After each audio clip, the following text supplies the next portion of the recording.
6h42 sur RMC, votre invité Jean-Jacques Bourdin, Oui. Marie Chabran, vice-présidente de Vegan Impact, propriétaire aussi du Green Rainbow, un restaurant vegan dans le 5e arrondissement de Paris. Je suis persuadé, bonjour Marie, Bonjour. je suis persuadé que beaucoup ne savent pas ce que sont les véganes. Est-ce que ça implique ça, j'en suis... Non, c'est vrai. Hein, c'est possible, Marie c'est Chabran. possible, tout à fait. Alors c'est quoi être vegan? Alors on va Vous leur êtes expliquer. vegan, vous-même? Tout à fait, moi je suis végane, ouais. C'est ça, depuis bientôt 2 ans maintenant. Et en fait, le véganisme, c'est un mode de vie qui refuse toute exploitation animale. Donc que ce soit dans l'assiette, donc on exclut de notre assiette tout ce qui est produits animaux, la viande, le poisson bien sûr, les crustacés, les fruits de mer, mais aussi tout ce qui est produits laitiers, miel, œufs, tout ce qui est dérivé d'un animal en fait. On ne mange pas ça. Et à côté de ça... Ne mangez pas l'animal non plus. Non, voilà, on ne mange pas l'animal non plus. Rien qui provient d'un animal. Ouais. Et à côté de ça, on ne porte pas de vêtements qui ont été faits à partir d'animaux. Pas de donc vêtements en laine? pas de cuir, pas de laine, pas de soie, pas de fourrure. On ne Pas porte de soie? pas de soie, non. C'est fait Même avec le ver à soie? Tout à fait. Le ver à soie est un animal comme les autres, donc on ne porte pas de soie non plus. Et on ne porte pas de cosmétiques qui ont été testés sur les animaux, pas de produits d'entretien qui ont été testés sur les animaux, et on refuse tout ce qui est cirque, zoo, delphinarium. En fait, dès qu'il y a de l'exploitation animale, sous quelque forme que ce soit, on exclut. Alors, bon, c'est une mode qui se développe. Hein. Alors, c'est pas... Pour moi, c'est pas une mode, c'est plutôt un mode de vie. Voilà, c'est un mode de vie, en fait, tout à fait. J'emploie le masculin, alors. En général, quand on est vegan, quand il y a une mode, par exemple, je sais pas moi, la mode des pantalons pas de dev, ça finit par passer. Quand on est vegan, en général, ça ne passe pas, on reste vegan. On reste vegan. Mais d'ailleurs, on est très, on est très engagé. Hein. Tout à fait. On est militant, en fait. On est militant, voilà. On milite pour les animaux, en fait, c'est ça. Oui. Votre restaurant, le Green Rainbow, propose notamment, tiens, je vous donne...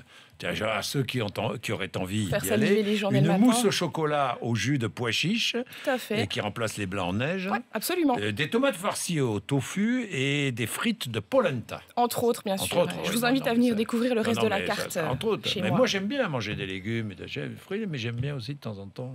Vous seriez surpris par ce qu'ils sont capables d'inventer, cela dit. Parce qu'il y a des faux fromages. Absolument, il y a plein de fromages. Non, mais c'est pas du fromage. Des fromages au lait végétaux, en fait. Lait d'amande, lait d'avoine, même les noix de cajou qui se transforment en fromage. Il y a plein de substitutifs en fait qui permettent d'éviter de consommer des animaux. Oui. Donc, je disais qu'il y a un essor des véganes. Tout à fait. Vous l'avez constaté? Oui, depuis... Mais comment le mesure-t-on? En fait, vu qu'on milite dans la rue beaucoup, pour justement sensibiliser les gens à ce courant, à cette empathie vis-à-vis des animaux. Rue, c'est-à-dire? Oui, avec l'association donc Vegan Impact, dont je suis la vice-présidente, qui va bientôt avoir 1 an d'ailleurs, cette association. On organise des happenings. Donc le prochain, par exemple, ce sera le 1er octobre, qui vise à sensibiliser les gens, à leur expliquer en fait ce qu'est le véganisme, pourquoi on est végane, qu'on n'est pas des fous, qu'on n'est pas une secte, qu'on est des gens tout à fait normaux qui ont juste pris conscience que la souffrance animale, c'était bien réel, même en France, même dans un pays civilisé comme le nôtre. Et on refuse en fait ça et on explique aux gens pourquoi on refuse. Donc avec des mises en scène, des panneaux, des slogans, du tractage, des infos via notre page Facebook, via notre page Twitter, par exemple. On explique, on essaie un petit peu de choquer aussi parce que chaque personne va réagir différemment.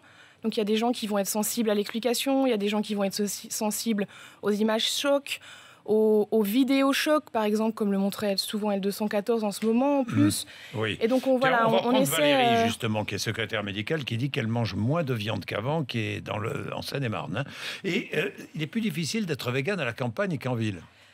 C'est pas forcément vrai, parce que en fait, être végane, c'est pas difficile. Parce que pour trouver des noix de cajou en Lozère, c'est pas... en Lozère, on va dire que c'est moins simple. J'adore ce département, mais... C'est très beau. Oui, c'est très beau, oui. On va dire que c'est moins simple, mais c'est pas compliqué. En fait, être végane, c'est pas compliqué. Bon. C'est juste d'autres habitudes à prendre. Et une fois qu'on les a prises, on y arrive où qu'on soit, en fait. Alors, en Italie, un projet de loi vise à condamner les parents qui imposent des régimes véganes à leurs enfants. J'ai vu ça, ouais. Ouais, j'ai vu, ouais. Alors, une carence quand même, la vitamine B12, je vois. Alors, en fait, il faut savoir que les gens qui mangent des produits animaux ne se supplémentent pas en vitamine B12, car via les produits animaux qu'ils mangent, Ils sont naturellement, entre gros guillemets, supplémentés, car les industriels supplémentent les animaux en B12. Enfin, vous pouvez avoir des poules totalement bio, avec des œufs totalement bio. En fait, à chaque fois qu'on a... Ça existe aussi, hein? Ça existe, mais pour chaque poule... Moi, j'en connais, hein. Pour chaque poule, il y a un poussin mâle qui a été broyé vivant, par exemple, parce que les poussins mâles ne sont pas utiles dans l'industrie de l'œuf. Donc, en gros, je ne vous parle pas de l'industrie, je vous parle de celui qui a sa poule dans son jardin et qui va chercher l'œuf pondu. Vous avez s'il a une poule, ça veut dire que pour chaque naissance, il y a eu une femelle, donc la poule qu'il a lui, et il y a eu un mâle. Et le mâle, vu qu'il n'est pas utile, entre guillemets, ils sont tués, broyés, gazés, ça devient des nuggets ou de la pâtée pour chat ou ce genre de choses.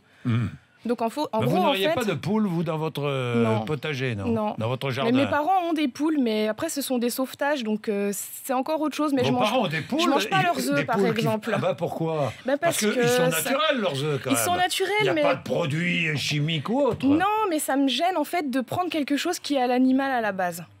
Mais un œuf... ça reste... C'est pondu par une poule. Oui, mais ça reste à la poule. Et même les poules, quand on prend pas leurs œufs, elles les picorent, elles les mangent et tout. Donc non, moi, je suis pas d'accord.